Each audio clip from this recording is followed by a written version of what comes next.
Today I will be talking about generalized anxiety disorders. First off, what is anxiety? It's an emotion characterized by feelings of tension, worried thoughts, and physical changes like increased blood pressure. Fear and anxiety are closely related, and people who suffer from anxiety can even battle this every day.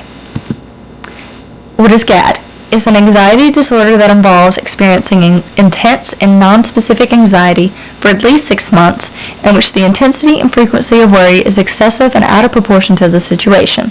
People with GAD tend to expect the worst.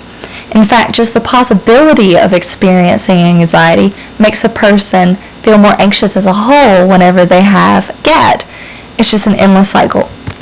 How is one diagnosed? You have to have a period of at least 6 months in which you have difficulty controlling worry on most of your days, and you have to show at least 3 of the symptoms that I will provide later. I've also given what a doctor or mental health professional would do in the case of diagnosing someone with GAD. If you think you may have it, you can take a self-screening test online through the Anxiety and Depression Association of America, and you can give it to your medical professional. Symptoms: irritability, restlessness, feeling on edge, easily fatigued, sleep disturbance, muscle tension, worry, and anxiety. What are some behaviors? Interference with work or personal lives, procrastination with tasks or decisions that may cause more anxiety, over-preparing for worrisome situations, and a regular need for reassurance in various situations. GAD and migraines actually have a connection. Migraines are a good indicator of an oncoming anxiety disorder.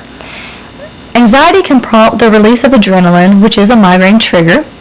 Hormonal changes can also trigger migraines or anxiety disorders. Women experience more hormonal changes than men, so it makes sense that they're twice as likely to get an anxiety disorder. Some risk factors are as follows: genetics, personality, and experiences. 2 main treatments: psychotherapy, also called talk therapy, and medications. I've listed a few that are prescribed to people suffering from anxiety. I provided some statistics. 40 million Americans have an anxiety disorder, and of the 40 million Americans, 6.8 million adults are affected by GAD specifically.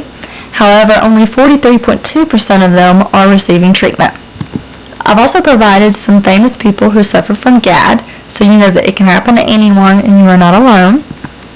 In conclusion, anxiety disorders do affect many Americans, and the symptoms are easily managed provided a person actually seeks help. More studies are being done every day to find the causes and treatments of this disorder. And here are my references.